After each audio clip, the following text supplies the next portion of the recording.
Hai, perkenalkan nama saya Adelisa Agrifa Kesisa Sinaga dengan NIM 12331510667, mata kuliah Pancasila, dosen pengampu Dr. M. Irfan.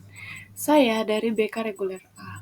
Baiklah, di sini saya akan mempresentasikan tentang Pancasila sebagai dasar negara. Baiklah, masuk pengertian Pancasila sebagai dasar negara. Pancasila adalah dasar negara Indonesia yang merupakan 5 prinsip yang menentukan arah dan nilai-nilai bagi bangsa ini. Prinsip-prinsipnya meliputi kepercayaan ketuhanan Yang Maha Esa, penghormatan terhadap kemanusiaan, persatuan dan kesatuan bangsa, keputusan berdasarkan musyawarah, serta keadilan sosial bagi seluruh rakyat Indonesia. Nah, Pancasila bukan hanya sekumpulan kata, tetapi merupakan jiwa bangsa penopang menyatukan berbagai suku, bangsa, dan budaya di Indonesia. Pancasila menjadi sumber nilai pedoman hidup dan dasar hidup bagi bangsa Indonesia. Dengan mengamalkan nilai-nilai Pancasila, kita berharap bangsa Indonesia dapat mencapai cita-cita bersama, yaitu masyarakat yang adil dan makmur berdasarkan Pancasila. Serta, Pancasila sebagai dasar negara harus berarti siap sendi-sendi ketenagaraan pada negara Republik Indonesia harus berlandaskan dan atau harus sesuai dengan nilai Pancasila. Hal tersebut bermakna bahwa antara lain, Pancasila harus senantiasa menjadi ruh atau spirit yang menjiwai kegiatan membentuk negara seperti kegiatan megamandemen Undang-Undang Dasar dan menjiwai segala urusan penyelenggara negara. Baiklah, kita masuk ke konsep jiwa, tujuan negara, konsep dasar negara, dan urgensi Pancasila sebagai dasar negara. Negara tujuannya adalah sebagai peta jalan yang menunjukkan arah yang ingin dicapai oleh suatu negara. Indonesia mencita-citakan negara yang merdeka, bersatu, berdaulat, adil, dan makmur. Untuk mencapai cita-cita tersebut, kita membutuhkan dasar yang kuat, seperti yang dipondasi bagi bangunan. Dasar tersebut adalah konsep dasar negara, yang menjelaskan nilai-nilai menjadi landasan dalam menjalankan negara. Di Indonesia, Pancasila adalah konsep dasar negara yang menyatukan nilai-nilai luhur seperti kepercayaan kepada Tuhan, kemanusiaan, persatuan, kerakyatan, dan keadilan sosial. Pancasila juga penting karena ia layaknya kompas yang menuntun kita dalam menjalankan kehidupan berbangsa dan bernegara. Konsep negara menggambarkan bagaimana suatu wilayah, penduduk, dan pemerintahannya terlegalisir dengan negara yang memiliki wilayah yang bagus. Negara adalah suatu organisasi kekuatan yang berdaulat dengan tata pemerintah melaksanakan tata tertib atas suatu rakyat atau umat di suatu daerah tertentu. Ya, unsur-unsur yang mutlak atau syarat mutlak dari suatu negara adalah unsur tempat atau daerah, wilayah atau teritorial, unsur manusia dan umat, atau rakyat atau bangsa, unsur organisasi atau tata kerjasama atau tata pemerintahan. Masuk ke tujuan negara. Tujuan negara menggambarkan 5 intisari 5 teori tujuan negara yang disarikan sebagai berikut. 1. Kesejahteraan dan kebahagiaan hidup. 2. Kemerdekaan. 3.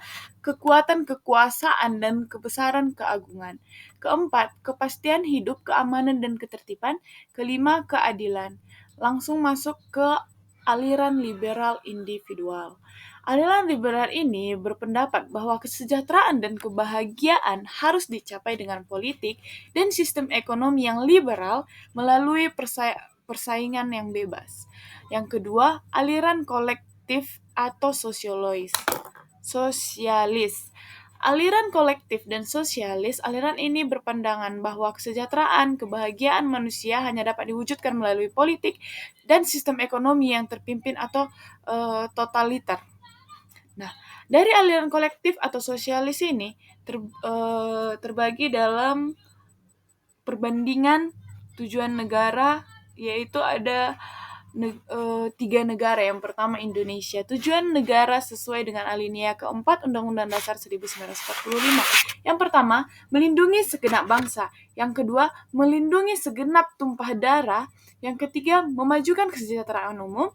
Yang keempat, mencerdaskan kehidupan bangsa. Yang kelima, ikut serta melaksanakan ketertiban dunia. Bagian Amerika Serikat mengatakan in order to form a more perfect union, stability is just and assure dynamic tranquility. Providers for the common defense, promote the welfare and the suffers and blessing of liberty to ourselves and to our property. Di India menjelaskan, to continue India into a sovereign, democratic state and to secure to all the cities justice, social, economy, and politic liberty of touch, expressions, belief, faith, and worship, quality of the status and of opportunity, and to promote among that all fitting as thrilling and the discerning of the individual and unity of the nation. Tujuan negara Republik Indonesia apabila disederhanakan dapat dibagi dua, yaitu mewujudkan kesejahteraan umum dan menjamin keamanan seluruh bangsa serta seluruh warga negara. Baiklah, kita masuk ke dalam konsep dasar negara. Konsep dasar negara adalah pondasi yang kokoh bertujuan seperti bangunan sebuah negara, merupakan landasan serta ideologi yang dapat didasari dalam atau untuk menjalankan suatu negara. Baik, yang berikutnya adalah urgensi Pancasila sebagai dasar negara. Urgensi Pancasila sebagai dasar negara sangatlah penting bagi bangsa Indonesia. Pancasila menjadi perekat bangsa, pedoman penyelenggaraan negara, serta pedoman penyelenggaraan landasan moral dan etika bagi seluruh warga negara. Dengan memahami dan mengimplementasikannya nilai-nilai Pancasila, bangsa Indonesia dapat terus menjaga keutuhan dan kekompakan bangsa, serta mewujudkan cita-cita yang luhur dari bangsa. Baiklah, kita masuk dalam hubungan antar proklamasi dengan pembukaan Undang-Undang Dasar 1945. Proklamasi Kemerdekaan 17 Agustus 1945 merupakan tonggak sejarah yang memadai lainnya nilai kesatuan Republik Indonesia. Peristiwa ini menjadi titik awal bagi bangsa Indonesia untuk menentukan nasibnya sendiri. Bebas dari penjajah, namun proklamasi semata-mata adalah sebuah deklarasi yang membutuhkan landasan hukum dan filosofis yang kuat untuk menopang tegaknya negara baru ini. Di sini pembukaan Undang-Undang Dasar Negara Republik Indonesia berperan sangat krusial. Nah, pada hakikatnya, proklamasi 17 Agustus 1945 bukanlah merupakan tujuan semata-mata, melainkan merupakan suatu sarana, isi, serta arti yang pada pokoknya memuat dua hal. Yang pertama, pernyataan kemerdekaan bangsa Indonesia baik pada dirinya sendiri maupun terhadap dunia luar. Yang kedua, tindakan-tindakan yang segera harus diselenggarakan berhubungan dengan pernyataan kemerdekaan tersebut. Hubungan antara Pancasila dengan pembukaan Undang-Undang Dasar Negara Republik Indonesia tahun 1945. Pancasila dan pembukaan Undang-Undang Dasar 1945 memiliki hubungan yang sangat erat, bahkan bisa dibilang saling melengkapi. Pancasila merupakan dasar negara Indonesia yang tercantum pada eksplisit dalam alinea keempat pembukaan Undang-Undang Dasar Negara Republik Indonesia. Ini berarti Pancasila menjadi landasan filosofis dan ideologi bagi seluruh peraturan dan penyelenggara negara. Pembukaan Undang-Undang Dasar 1945 khususnya alinea pertama yang menyatakan bahwa kemerdekaan ialah hak segala bangsa. Sejalan dengan semua isi dari Pancasila yang menjunjung tinggi nilai-nilai kemanusiaan serta keadilan. Nah, di sini ada bentuk piramida. Ini dapat dinamakan dengan piramida atau puncak segitiga dari Pancasila atau Reliance Idea. Yang pertama atau yang paling utama yang dapat dihubungkan dari Pancasila yakni adalah pembukaan dari Undang-Undang Dasar serta Pancasila. Yang kedua, batang tubuh Undang-Undang Dasar Negara Republik Indonesia tahun 1945 adalah di mana dia menunjukkan Undang-Undang Dasar Negara Republik Indonesia adalah sebuah batang tubuh bagi Indonesia. Dari isi-isi Undang-Undang Dasar Negara Republik Indonesia tahun 1945. Lalu yang terakhir adalah rakyat. Karena di mana ini dapat berbentuk piramida ini menunjukkan sebagai atau sebuah perwujudan dari suatu cita-cita hukum yang berada di puncak Pancasila, yakni pembukaan dari sila Pancasila serta ideologi negara yang terkandung. Baik, masuk ke materi berikutnya yakni penjabaran Pancasila dalam pasal-pasal Undang-Undang Dasar 1945. Pancasila sebagai dasar negara memang tidak secara eksplisit tertulis dalam setiap pasal Undang-Undang Dasar 1945. Namun, nilai-nilainya tertanam dan terfrekuensi dalam berbagai pasal. Misalnya pasal 29 tentang kebebasan beragama mencerminkan sila pertama, pasal ke-27 tentang mencerminkan sila kedua, serta pasal kesekian untuk mencerminkan negara kesatuan. Terkait dengan penjabaran Pancasila, dalam pasal-pasal Undang-Undang Dasar 1945, silakan disimak bunyi penjelasan Undang-Undang Dasar. Nah, ini saya akan membacakan Undang-Undang Dasar 1945 sebagai berikut. Pokok-pokok pikiran tersebut meliputi suasana kebangkitan dari Undang-Undang Dasar Negara Republik Indonesia. Pokok-pokok pikiran ini mewujudkan cita-cita hukum atau residens yang menguasai hukum dasar negara, baik hukum yang tertulis atau Undang-Undang Dasar maupun hukum yang tidak tertulis. Undang-Undang Dasar menciptakan pokok-pokok pikiran yang dalam pasal-pasalnya seperti itu. Pola pemikiran dalam pokok-pokok pemikiran penjelasan Undang-Undang 1945 tersebut merupakan penjelmaan dari pembukaan Undang-Undang Dasar 1945. Pancasila merupakan asas kerohanian dari pembukaan Undang-Undang Dasar 1945 sebagai state fundamental norma.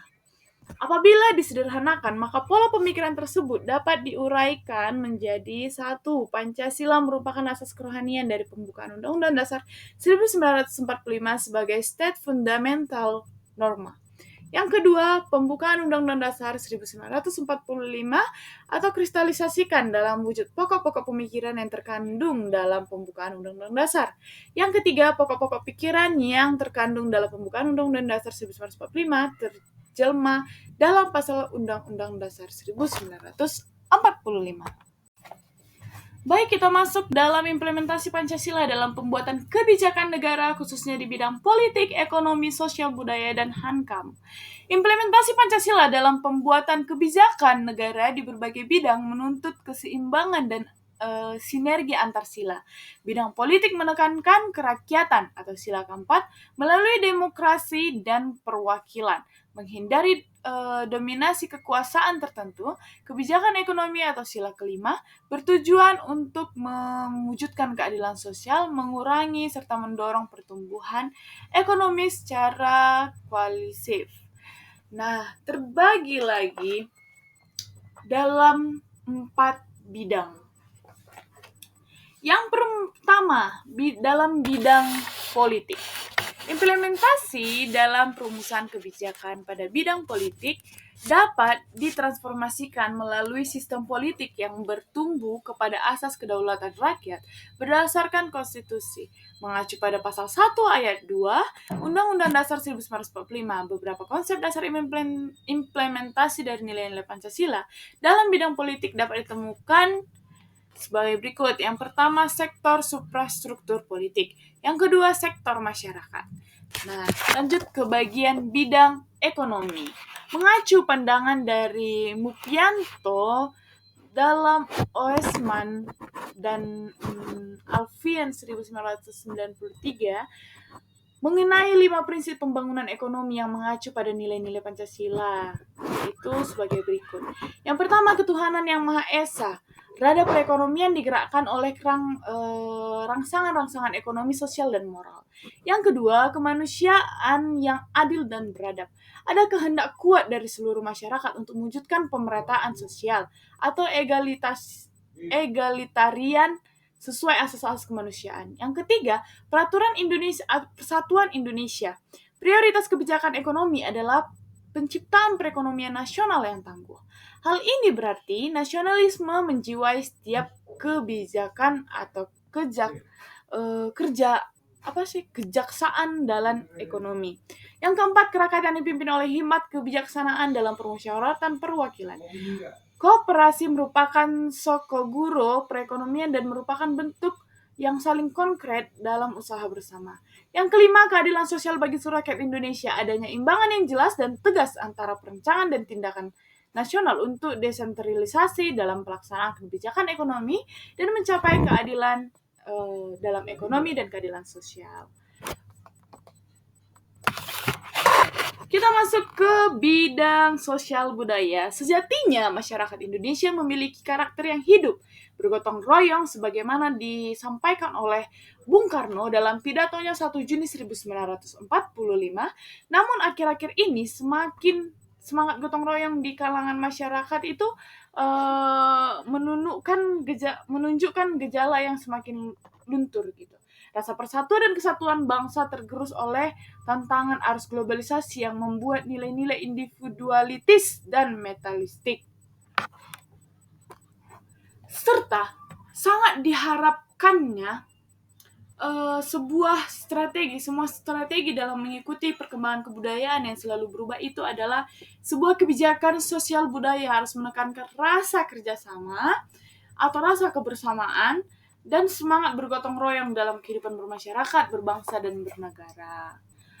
Masuk yang terakhir adalah bidang Hankam, istilah bela negara, pertahanan, serta keamanan negara kerap kali kita dengar. Ketiga istilah tersebut berkaitan dengan pembahasan mengenai implementasi Pancasila dalam bidang pertahanan keamanan sebuah negara. Berbicara tentang hal tersebut, tentu kita harus kaitkan gitu dengan ketentuan dalam pasal 27 ayat 3 dan pasal 30 ayat 1, 2, 3, dan 4 serta ayat kelima Undang-Undang Dasar 1945. Prinsip-prinsip yang mengemukakan ini adalah nilai instrumental Pancasila dalam bidang pertahanan keamanan sebagaimana yang terkandung pada pasal 30 Undang-Undang Dasar 1945 dapat dikemukakan sebagai berikut. Yang pertama, kedudukan warga negara dalam pertahanan negara beserta keamanan. Yang kedua, berdasarkan pasal 30 ayat 1 Undang-Undang Dasar 1945, tiap-tiap warga negara berhak dan wajib ikut serta dalam usaha pertahanan serta keamanan negara itu. Titik. Yang ketiga, sistem pertahanan dan keamanan. Adapun sistem pertahanan dan keamanan yang dianut adalah sistem pertahanan dan keamanan rakyat semesta yang lazim disingkat dengan Sinhamrata. Dalam Sinhamrata, Tentara Negara Indonesia atau TNI dan Kepolisian Negara Republik Indonesia atau Polri merupakan kekuatan utama, sedangkan rakyat sebagai kekuatan pendukung. Harus kekuatan utama serta kekuatan pendukung. Yang kelima, tugas pokok Polri. Polri sebagai alat negara yang menjaga keamanan dan ketertiban masyarakat mempunyai tugas yang sangat-sangat penting. Yang pertama, melindungi, yang kedua, mengayomi, yang ketiga, melayani masyarakat, serta menegakkan hukum. Uraian tersebut menunjukkan dengan jelas bahwa keberlangsungan hidup bangsa dan negara dalam bidang Hankam bukan hanya tanggung jawab dari TNI dan Polri, melainkan juga tanggung jawab dari seluruh warga negara. Baik, sekian presentasi saya. Saya ucapkan terima kasih dan saya pamit undur diri. Bye-bye.